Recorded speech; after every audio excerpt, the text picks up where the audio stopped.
Hi, Jean Schnupp here. Welcome to another of the new Savvy Sightseer video vacation series. Today, our travels will take you through most of Long Island, from the Nassau-Queens border all the way to the tip of Montauk Point. This one is quite a mix.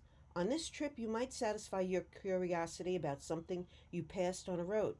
You'll definitely learn some very interesting history, and you'll find a few things just to smile about. Hey, Long Island, what's up with that? We'll stop and take a second look at 26 sites, memorials, and curiosities along highways and side streets. Maybe you've been out to the Montauk Lighthouse, but didn't give any thought to the benign enough looking sign for Camp Hero. Or you gazed quizzically at a gravestone in the parking lot of the Long Island Railroad in Merrick, but kept on going. Here's where you will pause to investigate and find out why these came to be there, at least in most cases. This program and the pictures were all done in the summer of 2020. It was another great way to get out and about while still social distancing and staying in the car's air conditioning on those really hot and humid days of July and August. Almost all can be seen from the comfort of your car. A few, though, do require a little walkabout, but in some very lovely parks. If you're not familiar with some of the town names, you can find a link to an interactive map of the sites in this program on my website. The address for that is posted at the end of the video. I'm sure there are many more of these roadside question marks. These are just the ones I found while driving around or heard about from others, and could fit in a 30-minute video. I'll keep exploring, though. Maybe I'll find enough for a sequel. So let's hit the road now together for a trip like no other. These teepees at Prosser Pines in Middle Island are what prompted the title for this program. I came across them when I was walking through the preserve and wondered why they were there and who built them. They're quite tall and surprisingly roomy inside. I hit the internet to find out more. In the process, I learned a lot about the park. The soaring white pines started as seedlings from Quebec that were planted by a British officer in 1759. He had been awarded 300 acres in Middle Island for his role in the French and Indian War. In 1889, a descendant sold 240 of the acres to Thomas Prosser. Suffolk County bought the land in 1967 and named it Prosser Pines Nature Preserve, thereby protecting the oldest surviving white pine plantation on the eastern seaboard. As for the cluster of teepees, well, what's up with them? No one, not even the Suffolk County Parks Department, could tell me why they are there or who built them. You have to give people credit for creativity during the pandemic. This fisherman topiary is certainly doing his part to stop the spread at a nursery in Amagansett. Amid the stately mansions of Watermill, you find historic charm and a mix of farms, woodlands, and multi-million-dollar estates secluded behind oversized evergreens, and property that at first seems completely incongruous with its setting. Yet, with closer examination, it's apparent it is very much compatible with its surroundings. This elliptical house was the home of artist Nova Papa, who designed and built it as a sculpture to live in. Nova had undertaken an arduous month-long journey in 1966 to escape communist Romania. He spent many hours on a ship deck thinking about the waves, curves, and undulations that make up natural order, which would later be reflected in his art. He said his goal was to create a dreamlike conversation between art, nature, and the cosmos. He eventually gravitated to Watermill in 1986, where he set up a studio and built the unusual 2,800 square foot home. I wanted this house to have a soul, he said. On an adjoining 95-acre farm, Nova established the ARC project, with galleries, museum spaces, and a vast sculpture park where he could express his concept of integral art. That's a melding of a sculpture, painting, architecture, and philosophy. More than 70 of his steel structures, some 30 feet tall, are spread out on the property. A few with celestial names like Orion, pictured in the lower left corner. Above it is multiverses, I believe, as opposed to just one universe. On the right of the screen are simply named ones, the totem towers with the red check in the distance. Nova said steel was his favorite medium, contending it has an elemental, cosmic quality. Iron is the skeleton of the stars, he noted, adding he enjoyed the challenge of taking a raw, resistant, independent, and proud material and making it vibrate with human spirit. Nova passed away in 2009, but his ARC project continues, run by his partners. The unusual sculpture park sometimes even hosts charity events or provides a distinctive backdrop for weddings. No matter where you go on Long Island, you are never far from water, and the importance of related industries are everywhere, like the Bayman statue in Babylon. The 7 foot tall bronze sculpture is a reminder of and tribute to the pivotal role of the Great South Bay in the economy and culture of the island. In the 1970s, clamming was a thriving business, with thousands of licensed clammers plying the local waters, dressed much as this man, in waders with tongs. It was the prolific catch that originally drew settlers to Long Island's South Shore in the 1600s. By the early 1900s, more than 2 million bushels of clams collected from the bay were sold both locally and internationally. During the industry's heyday, an estimated 2/3 of the world's hard shelled clams came out of our bay, which also produced scallops, oysters, eel, and other fish. That fabulous output, though, was bound to deplete, and natural as well as man made factors sharply reduced the harvest, up to 60% by the mid 1980s. Efforts are underway to rebuild the clam population, but production is not ever expected to return to its peak. The Bayman, who made his debut across from Argyle Lake in 2018, stands tall and proud of the area's seafaring heritage. On the North Shore, where the Long Island Sound stretches between New York and Connecticut, homage is paid to another group who made their living from the sea. In Port Jefferson, at the Harborfront Park, 4 rugged men hoist the bones of a 20-foot schooner near where Bales Shipbuilders, established in 1835, once stood. In the 19th century, with 40% of the county's total production, Port Jefferson was the leading shipbuilding center in Suffolk County and one of the largest boat builders in New York outside of the Brooklyn Navy Yard. The village's memorial to its maritime heritage, called the Landmark Sculpture, was unveiled in 2004. From whales to shellfish to seahorses, Long Island's waters do seem to cover all forms of marine life. Yes, even seahorses, the northern lined version, are actually native to the waters of Long Island, and in Wantua, this playful looking fish even has its own memorial, and in this case, a nickname, Seabiscuit, which was given to him by a Chamber of Commerce member when it was erected in 2000. The seahorse is the Chamber's logo and was also a favorite of Robert Moses, who created Wantua's most famous playground, Jones Beach State Park. He had chosen the seahorse as the emblem for the beach, which he began turning in the late 1920s from an inaccessible flood-prone strip of land into the nation's first fully planned seaside recreation area. Named for Major Thomas Jones, a British privateer who originally owned about 6,000 acres of land in what is now Nassau County, the park covers just over 2,400 acres and stretches along 6.5 miles of the Atlantic Ocean. Unfortunately, the seahorse was added to the World Conservation Union's endangered species list in 2017, but local environmental groups are working to restore its diminished natural habitat so that these small fish will again thrive off Long Island's coast. Meanwhile, Seabiscuit stands regally in Triangle Park as a tribute to the seashore and its inhabitants. A solemn reminder that the seashore is not always a place to frolic on the beach can be found in Lindenhurst, with an inscription that reads, "When Mother Nature was at its worst, human nature was at its best." This boulder shows how high the sea poured into the town during Superstorm Sandy in 2012, while at the same time pays tribute to a grassroots volunteer effort to help residents devastated by the hurricane. Camp Bulldog, as the humanitarian group came to be known, had operated a meal and supply station on this spot for 6 months after the storm hit. The simplicity of this pinnacle, rising above headstones around it in the center of Rockville Cemetery in Lynbrook, contradicts its complex significance. The Bristol and Mexico Monument atop the Mariners' Burial Ground marks a mass grave of unclaimed bodies of immigrants, mainly English and Irish, who were tragically lost off the south shore of Nassau County in the 1830s, and the start of pivotal changes in U.S. maritime law. The 139 crew and passengers interred there had been among 267 who were traveling on American ships, the Bristol and the Mexico, to New York from Liverpool, England. The 18-foot marble obelisk and blocks it stands on were carved upstate at the quarries in Ossining, then known as the village of Sing Sing, from a Native American phrase that means stone on stone.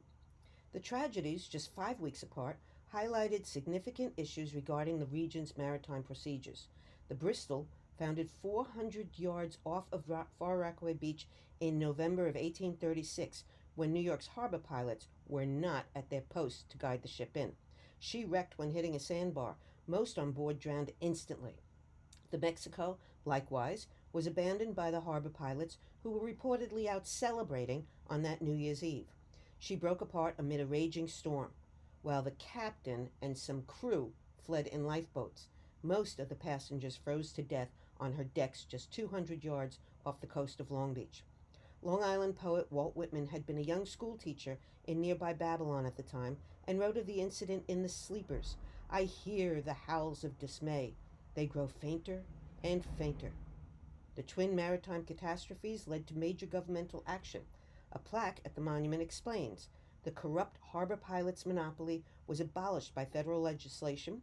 The Ambrose lightship was stationed in New York Harbor to guard the shipping channel, and the U.S. Treasury also ordered 2 ships to be on rescue patrol in the waters off Long Island and New Jersey. And Raynor Smith, who rescued the 8 fleeing crew of the Mexico, was appointed, it says, as the first lighthouse keeper to have rescue responsibility included in his duties. All of these actions contributed to the development of divisions of the United States Coast Guard. In another sad tale of loss on the waters, we come to this Indian memorial. It is one that I have a special affinity for. Meet Native American Princess Tuscawanta of the Algonquin tribe, who stands nobly on the south shore of Lake Ronkonkoma. The lake name is believed to be an Americanized version of the Algonquin term for a fishing pool. I first became acquainted with the princess back in 1989 when I was a local reporter and wrote about plans being floated for a tribute to her. In December of 2017, a sculpture did finally get underway, prompted by the death of an historic tree in 2015. The European copper beech had been brought to America in 1820 by a local family to honor the bicentennial of the Pilgrims' landing at Plymouth Rock. It was designated an historic landmark by Suffolk County in 2012. The landowner wanted it somehow preserved, so she turned to artist Todd Arnett, who had a vision for the majestic tree that involved a chainsaw, but definitely not to reduce it to firewood. Instead, the copper beech will continue to be an integral part of the hamlet's history, re-emerging as a legendary figure. When finished, the 32-foot tall sculpture will also reflect a gruesome tale that persists to this day of the Lady of the Lake who periodically claims a lover in her loneliness. Hundreds of drownings at the lake, Long Island's largest and deepest, have been blamed on the sad princess. Legend has it her father had forbidden her to marry her white lover. According to one version, for 7 long years she used the lake as a conduit to pass messages via an underground stream to her man miles away on the Connecticut River. She ultimately set out on a canoe and was found dead floating down the river the next day. The artist doesn't have any idea when his tribute will be finished, since he only works on it in his spare time, but hopes it will rewrite the princess's story of intrigue by appeasing her and ending her curse. End the drownings. Can't get to Egypt to view the Great Sphinx of Giza? Not a problem. We have a scaled-down version with a slightly more fanciful expression than the original right in Bayport. The 10-foot, 45-ton concrete sculpture is about 1/7 the height of the real Sphinx and is not nearly as old. This one is traced back to the early 1900s when Captain Will Graham built an attraction for his Anchorage Inn in Blue Point. It spent some time at a local gas station after the inn burned down in 1928 and ultimately found a home at the Fontana Cement Company in Bayport, where the owners restored it and put it on display.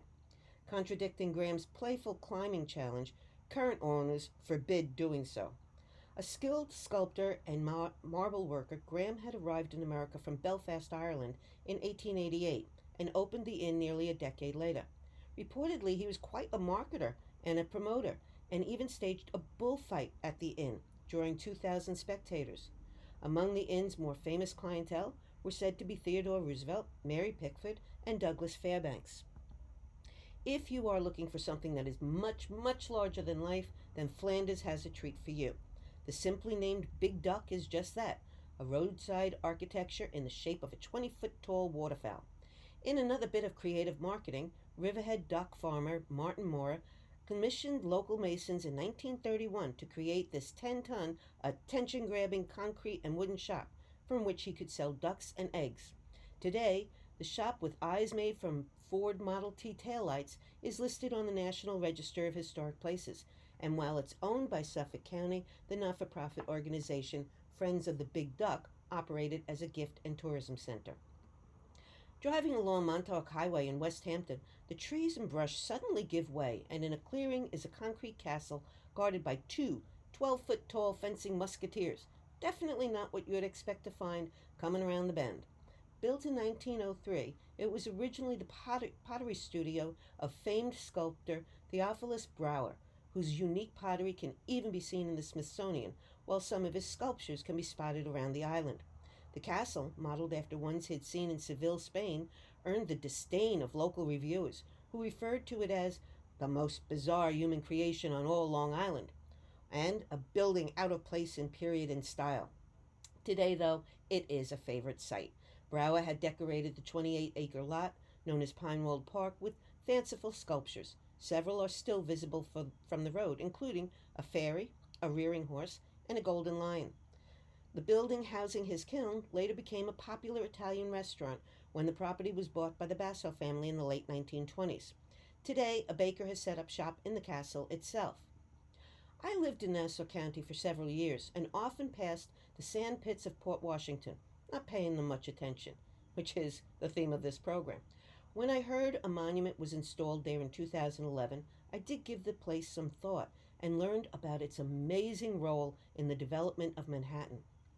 The Sand Miners Monument pays tribute to the thousands of laborers, largely Italian immigrants, who harvested the sand there, a unique mixture of grains perfect for making concrete. Port Washington's sandbanks, the largest east of the Mississippi, led to a lucrative sand mining industry for over 100 years and became Nassau County's largest business. Movie companies used the sand canyons for films like The Perils of Pauline or as stand-ins for western desert scenes. The Chrysler and Empire State Buildings, tunnels, Queensboro Bridge, FDR Drive, West Side Highway, and more, up to an estimated 90% of New York City's infrastructure, were all built with Port Washington sand. At the industry's peak, 50 barges a day sailed out of Hempstead Harbor, filled with local sand and gravel. Reportedly, from the first load, mined in 1865 until the last in 1989, more than 140 million yards of sand were delivered from Port Washington to New York City. Dwindling resources and mounting environmental and political pressures led to the demise of the industry. Now the town-owned land is part brush, part golf course, and part tribute to those who built a city. Long Island railroad cars, tracks, and station houses are generally not unusual sights in either Nassau or Suffolk County, except when they're in the middle of a residential and park area, and boarding the car will get you nowhere fast. Such is the case with the old Wantor train station, now the cornerstone of the Wantor Museum complex on Wantor Avenue. The Victorian-era indoor waiting room and ticket office had served the community traveling along the Penn Station to Montauk line for more than 80 years, when it was deemed outdated and slated for demolition. The Wantor Preservation Society was hurriedly formed in 1965 to prevent the loss of the beautiful old structure, spurred on by the disturbing modernization of Penn Station that was largely hailed as a miscarriage of architectural justice just 2 years earlier. The Society succeeded in moving their historic building about a half-mile north to its new home, adjacent to Wantor Woods. The station's interior was restored to circa 1904, when it was operated by the first woman ticketmaster. Forever just entering the station is the Jamaica, once a luxury first-class car built in 1912. It faced a similar fate as the station house in 1968, when it, too, was rescued from demolition by the Society. The 80-foot-long Jamaica is the last remaining of the parlor cars. It was considered state-of-the-art when it was built in the early 20th century, with direct current electricity, a solarium, cooking facilities, and ice-filled air conditioning. When the museum is open, you can step aboard for a look at luxury from a bygone era. One passenger who may have hopped aboard the Jamaica was of the four-legged variety. He had a lifetime pass to ride the rails at will on his own, issued by no less than the LIRR president himself. The story goes that Roxy had been given over to a train attendant to hold for a pretty lady with a blue parasol in 1901 who was on her way from Long Island City to Roslyn. She was never seen again. Roxy was then taken in by a train employee and became the LIRR's mascot. He traveled every line, dined with different workers, and was considered a good luck charm if he chose your car for a ride. He was even seen wandering a newly opened Penn Station in 1910. Roxy was so popular he rated his own postcard. His most talked about exploit, though, was the time he managed to hole up in Theodore Roosevelt's car on one of the president's trips to his Oyster Bay estate. Mr. Roosevelt, known for his love of animals, happily spent the trip with Roxy as his companion. After more than a decade roaming the rails, Roxy passed away quietly at the Merrick Station on the railroad's South Shore line in 1914. A symbol of his enduring popularity among staff and commuters alike can be found in a cutaway of the parking lot, where, surrounded by tended bushes, his headstone stands, donated by a group of women commuters in 1915. His story is even detailed by Heather Hill Witherington and beautifully illustrated by Bill Farnsworth in Miles of Smiles, The Story of Roxy, the LIRR Dog, a children's book available for checkout at local libraries. Another dog laid to rest on Long Island with a colorful past and presidential partner is Checkers, Richard Nixon's pet pooch. The Cocker Spaniel became a household name in 1952 when Nixon was Dwight D. Eisenhower's VP nominee. A controversy had erupted over gifts Nixon received. Checkers may have been an unlawful gift, but he is a gift we intend to keep, Nixon asserted at the time. The puppy's cuteness and an anecdotal story about a young Tricia Nixon naming him endeared him to the American people. According to Bidewee, the Wantor Pet Cemetery where Checkers was laid to rest, his grave is visited often, and trinkets are left on his headstone. Bidewee, which means stay a while in Scottish, was founded in New York City in 1903 as one of America's first no-kill rescues. Operations were expanded to Wantor in 1915, with the first interment at the Pet Memorial Park conducted the following year. Although Nixon never lived on Long Island, he was partner in a New York City law firm when Checkers died in 1964, and since Bidewee was nearby, large, and well-known, it was chosen for the famous canine's burial. While Checkers is possibly the most celebrated of the 58,000 animals interred at the 12-acre cemetery, he is not the most unusual. Others include Augustine, a 4-foot Cayman alligator, and Speed Bump, a giant tortoise that weighed in at 125 pounds, and Gary the grasshopper, buried by the family of an entomologist. While we're on the topic of graveyards, here is one of the most unusual I've come across. The property has quite a spot in history. In the town of Comac, bordered by busy Route 25 at one time, it wasn't cars and trucks rushing past the headstones. It was aircraft taking off from runways around it. The Burr Cemetery, a family plot on a piece of farmland, was primarily used between 1851 and 1878 and reportedly includes descendants of Aaron Burr, an American founding father and third vice president of the U.S. In 1918, the Army cleared the 90-acre land for an aviation camp called Brindley Field for the 211th Aero Squadron to conduct advanced airplane training. It served as a satellite of Mitchell Field in Garden City and was the last training field for flyers before they went off to France. The land was converted back to farmland after World War I. In the 1950s, there was another momentous change to the area surrounding the graveyard. A shopping center sprung up around it. Many Home Depot, Staples, and Old Navy customers heading straight for the stores probably don't even notice the historic graveyard. I have to admit, I was one of them. It is believed to be the only 19th century graveyard in the United States located in a Home Depot parking lot. A volunteer board of trustees maintains the grounds. In front of the Eastport Elementary School on Montauk Highway is another Theophilus Brower sculpture, which was installed in 1922. The artist had used his son Roger as the model for the globe-strutting doughboy, a statue of an American World War I soldier standing on a globe with one foot on North America and other planted in Europe. During the war, Roger had been part of a pilot program. the Students' Army Training Corps, stationed at the Massachusetts Institute of Technology in late 1918. It was planned as a way to speed up training soldiers for war. They would take college courses and simultaneously train for the military.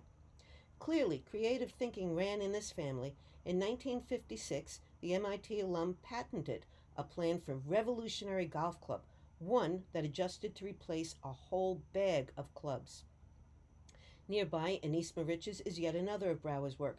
Very colorful. This one is an eagle, and it too honors World War I military. When it was sculpted in 1923, its 20-foot wingspan was the largest for a carved eagle in the world. The plaque on the monument, designed as a Congressional Medal of Honor, names locals who had died during the war. The impressive 15-foot tall eagle was commissioned as a grand entrance to the East Mauritius School. Eventually, the old school was torn down and replaced by a medical center, but today the eagle is still vigilantly guarding the globe on the same spot where Brouwer had carved him almost 100 years ago.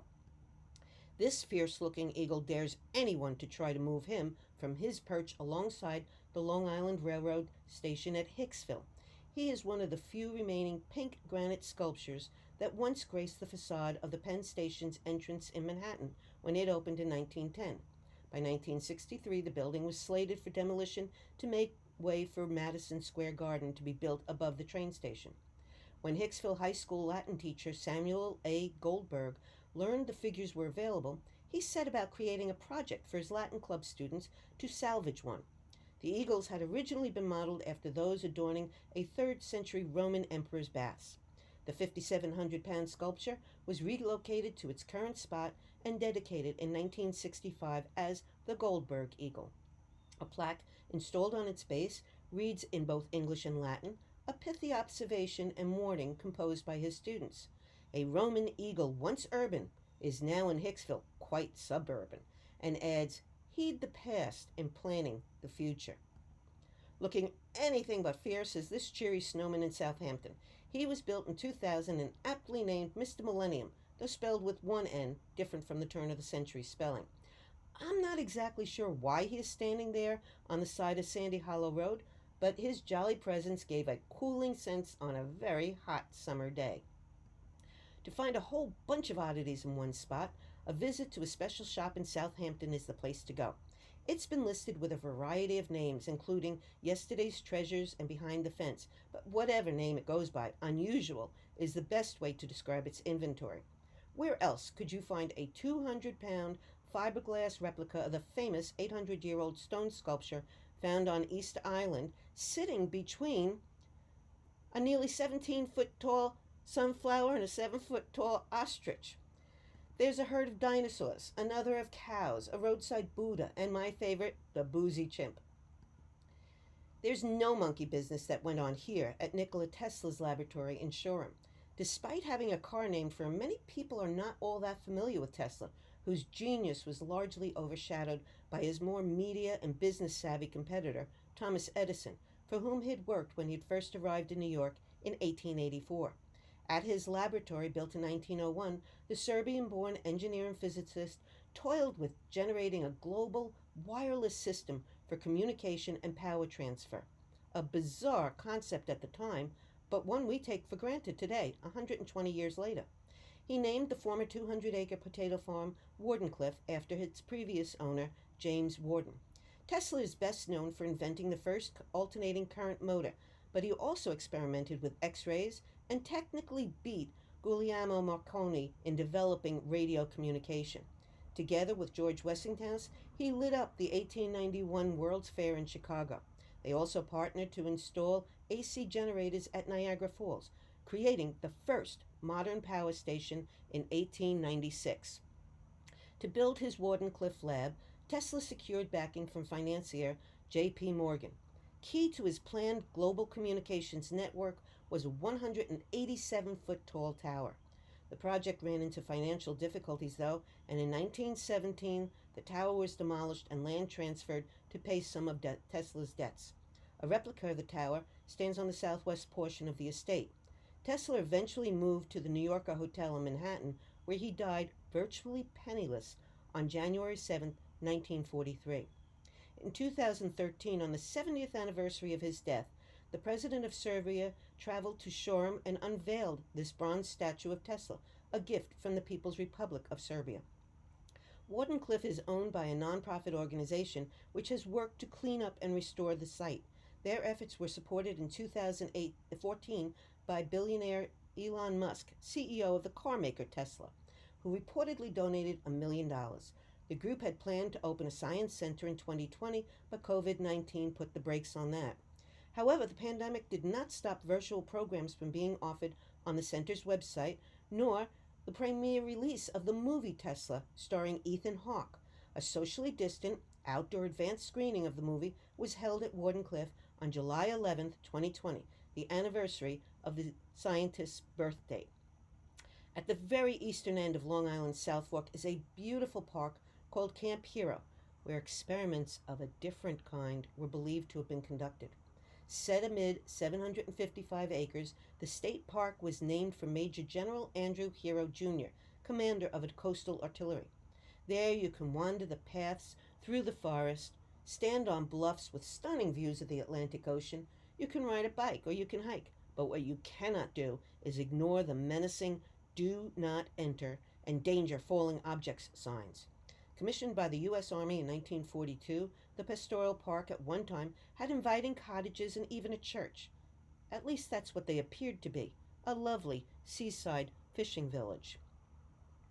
But appearances were certainly deceptive, and it was in reality a coastal defense station shrouded in secrecy, peopled by 600 enlisted men and 27 officers, all looking to thwart possible German attacks. The buildings had artificial wood siding and painted on windows. There were, of course, barracks, and the building in the lower left-hand corner of this scene here was actually a bowling alley, and that one on the right looks sort of like a church, but that was the gymnasium. Huge batteries like this were strung around the 415-acre part of the park that comprised the camp. The 600-foot-long reinforced concrete bunker housed two 16-inch guns, each capable of firing a 2,240-pound armor-piercing shell more than 25 miles at approaching German ships. The camp was finally demilitarized in 1949, but it wasn't vacant for long.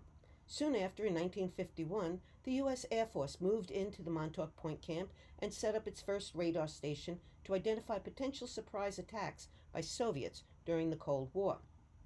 In 1960, they installed a giant radar tower, which remained in service until 1980. It was the military's most sophisticated system in its day and could detect incoming missiles up to 200 miles away. The 120-foot wide, 70-ton structure still looms today, towering ominously above trees and buildings.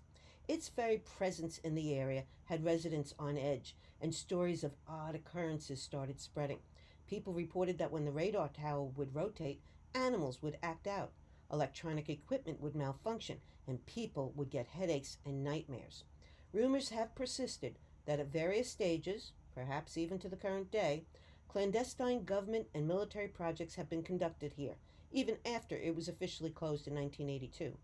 A book, The Montauk Project: Experiments in Time, was published in 1992 and laid out a reportedly first-hand history of kidnapping, telepathy experiments, and people zipping around to other times and dimensions at the camp.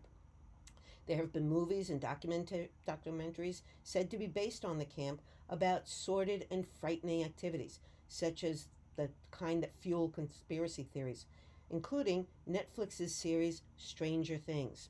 Indeed, even on a bright sunny day, looking up and seeing that steel behemoth towering above can send shivers down the spine. On a more benign note, the Stargazer is a 70-foot tall steel and plywood structure that is a welcoming sight for those trekking out east. It's a deer gazing up at the sky that had initially been commissioned by the Animal Rescue Fund as a proposed entrance to its shelter in Wainscott, but it ended up being banned by the town because of its immense size.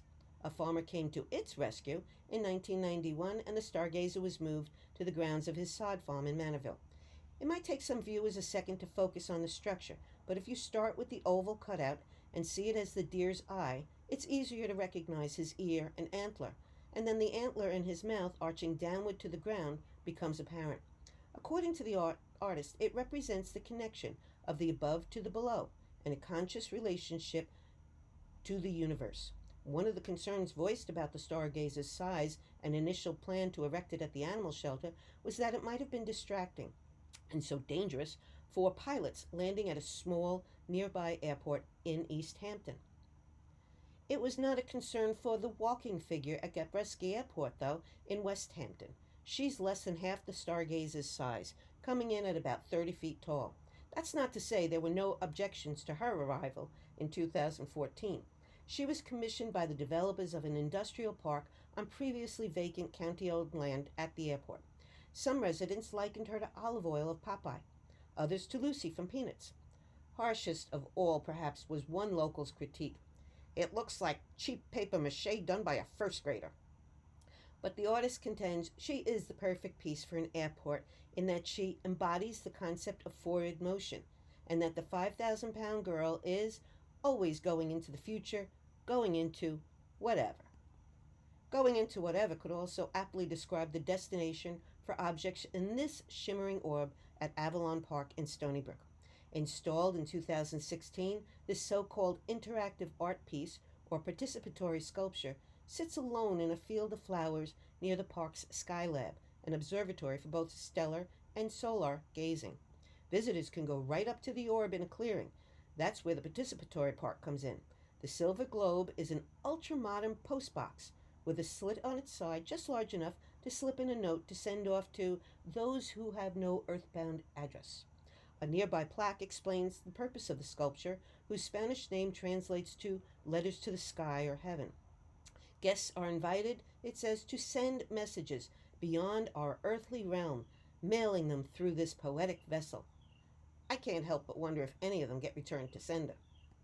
I like to end all of my programs with the words of Dr. Seuss. Sometimes you don't appreciate the moment until it becomes a memory, and I like to add, always remember to celebrate the moments and treasure the memories.